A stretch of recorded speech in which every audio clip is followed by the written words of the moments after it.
आज एक गुरुत्वपूर्ण सांबादिक सम्मेलनी ये दृष्टि आम ओडिशा पई ये एक स्मरण दिन ही रही आसंता 20 तारीख 20 जून रे आम देशर महामहिम राष्ट्रपति एवं भारतवर्षर यशस्वी प्रधानमंत्री गोटे मंच सरकार ओडिशा सरकार द्वितीय वर्ष पूर्ति अवसर रे जोग देवाई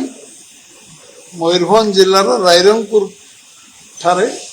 एक जनसभा गोटे मंच रे उपस्थित रहिबे।